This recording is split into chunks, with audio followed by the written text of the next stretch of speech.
गाना तो मैं लगभग 4 साल की उम्र से ही मेरा शुरू हो गया था। मेरे मामा सेवाराम जी जो बाद में मेरे गुरु बने। लेखन की तो माँ सरस्वती की कृपा है नागर साहब। माँ सरस्वती जब मेहरबान होती हैं तो कोई भी कलम एक बार उठा लो उसके नाम पे तो कुछ ना कुछ लिखने के लिए आ जाता है दिमाग। किसी भी कलाकार का, जिसको आप मॉडर्न से मॉडर्न कलाकार कहते हैं या पाश्चात्य से पाश्चात्य कलाकार कहते हैं, जिसका भी हिट हुआ है वो लोक धुन पे ही हिट हुआ है और लोकगीत ही हिट हुआ है। जय हिंद दोस्तों, वंदे मातरम। मैं सोनू नागर, आप देख रहे हैं हिंद फोकस न्यूज़।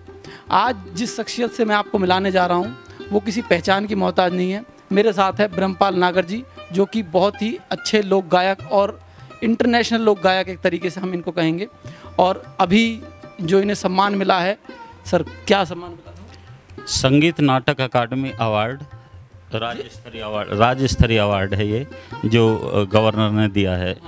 जो गवर्नर हैं उत्तर प्रदेश की आनंदीबेन पटेल जी, उनके द्वारा इन्हें अवार्ड भी मिला है।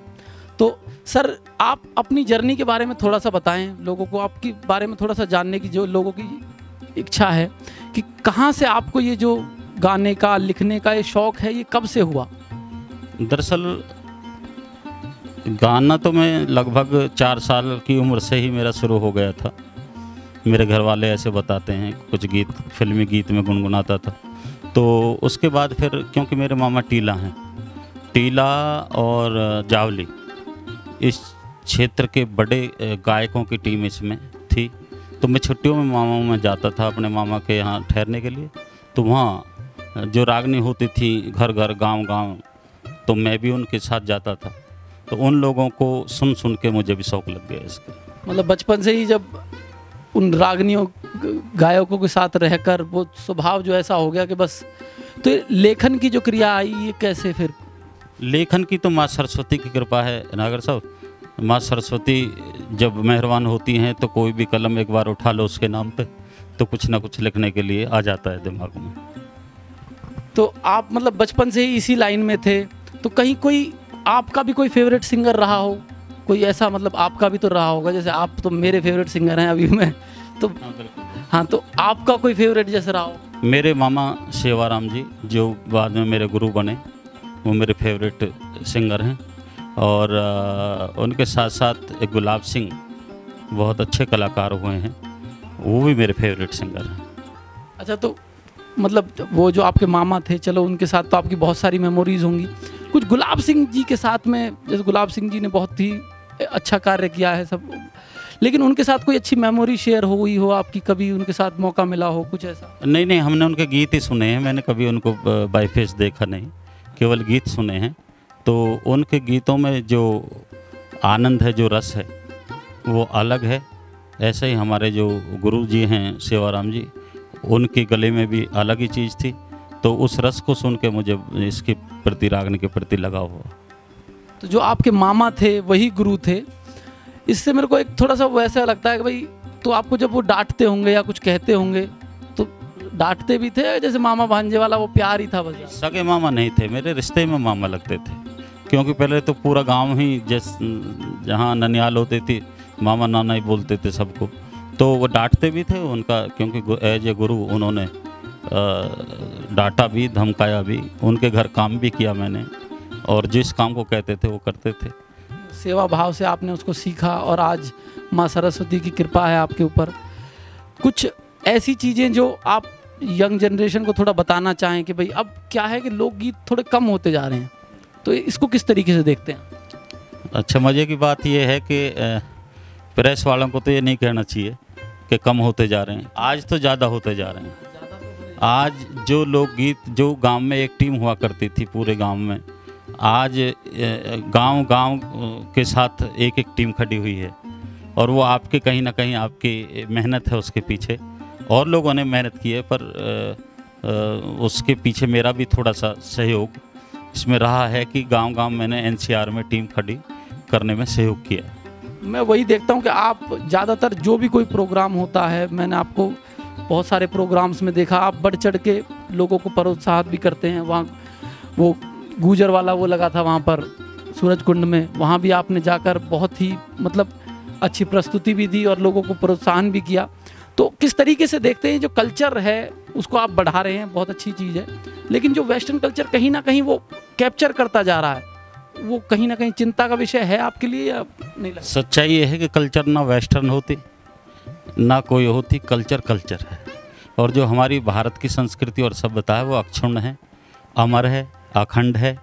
ये समय कुछ बीच बीच में जो आते रहते हैं ना, जैसे दाल में कोई रोड़ी आ गई थोड़ी देर के लिए तो उसे निकाल के फेंक दिया जाता है। इसी तरह से जो हमारी भारतीय संस्कृति और सभ्यता है उसको ना पाश्चात्य संस्कृति मिटा सकती, ना कोई और संस्कृति मिटा सकती, ये अक्षुण्ण है।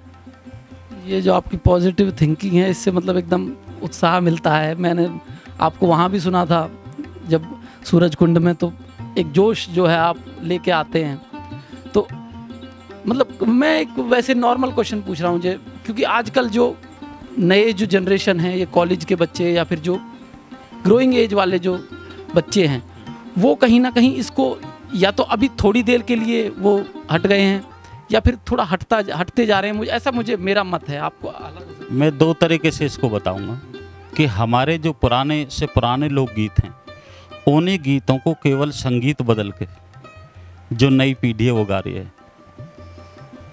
हट जा ताऊ पीछे ने, ये गीत गाया आया, हमारे एक शिष्य ने गाया इसको। और इस गीत को आपको पता है कम से कम 300 साल पहले वो धुन गाई जाती थी। लड़ गया बैरी बिछुआ, वो तर्ज है वो, जो कि 300 साल पहले गाई जाती थी। उसको रिनोवेट करके संगीत के साथ में उन्होंने डाल दिया। इसी तरह से आज के जो नए बच्चे हैं केवल संगीत से रिनोवेट कर रहे हैं उसको, बाकी चीज़ वही है, वो कि जो लोग हैं, जो हमारी परंपराएं हैं, जो संस्कृति है वही है। मतलब ये भी एक अच्छी चीज़ है कि कहीं ना कहीं उसको घुमा फिरा कर वो उसको एक्सेप्ट कर रहे हैं धीरे धीरे। ऐसा निश्चित तौर से बिना लोक संस्कृति को चल ही नहीं सकते। जो भी गाना हिट हुआ है किसी भी कलाकार का, जिसको आप मॉडर्न से मॉडर्न कलाकार कहते हैं या पाश्चात्य से पाश्चात्य कलाकार कहते हैं, जिसका भी हिट हुआ है वो लोक धुन पे ही हिट हुआ है और लोकगीत ही हिट हुआ है। चाहे वो म्यूजिक बदल लिया है, वो कोई दिक्कत नहीं, समय के साथ म्यूजिक बदलते रहते हैं।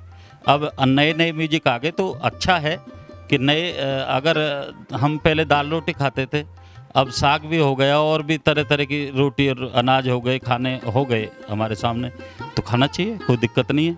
परंतु जो मूल है, मानो अगर हमें बेसन की रोटी कह के बेसन की रोटी खिलाई जा रही है, उसको किसी भी शेप में वो ढाल लें, परंतु अंदर बेसन होना चाहिए। तो इसी तरह से आज के जो नए कलाकार हैं, नए बच्चे हैं, वो गीत सुनने में तो ऐसे लगते हैं जैसे पाश्चात्य के हों, परंतु आप ध्यान से देखो उनकी सारी धुन लोक धुन है। तो मतलब ये जो जितनी भी धुनें हैं उसको थोड़ा सा चेंज करके वही चीज़ें आ रही हैं, आपका ये कहना है। मैं दूसरी तरफ ले जा रहा था, आप बिल्कुल पॉजिटिव वे में ही बात करते हैं, तो आपका वो तरीका ही वो है कि हाँ भाई जो हो रहा है वो अच्छे के लिए हो रहा है, वेरी गुड। तो एक और सवाल मेरा रहेगा कि किस तरीके से आप ये ज़्यादातर करते रहते हैं, मैंने देखा है कि आप प्रोत्साहन करते हैं ज़्यादा से ज़्यादा लोगों का, तो और कुछ कहना चाहें हमारे दर्शकों से कि किस तरीके से अपनी संस्कृति और जड़ों से जुड़ने के लिए कुछ? निश्चित तौर से जिन लोगों ने अपनी जड़ें छोड़ी हैं, पेड़ अगर अपनी जड़ें छोड़ दें तो सूख जाएगा सारा का सारा। मैं भारत के नौजवानों से भी, बुजुर्ग तो खैर हमें देख के जो गए हैं, परोस के गए हैं संस्कृति, वो वास्तव में ही काबिल तारीफ़ है।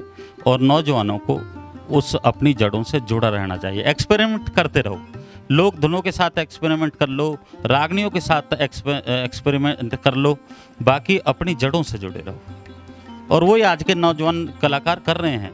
कई कलाकार जो हैं शब्दों की मर्यादाओं को, वो चीज़ अलग हो गई, शब्दों की मर्यादाओं को थोड़ा सा कूद जाते हैं, वो थोड़ा सा मैं उन कलाकारों को ये निश्चित तौर से संदेश आपके माध्यम से देना चाहूँगा कि शब्दों की मर्यादा का भी ध्यान रखें।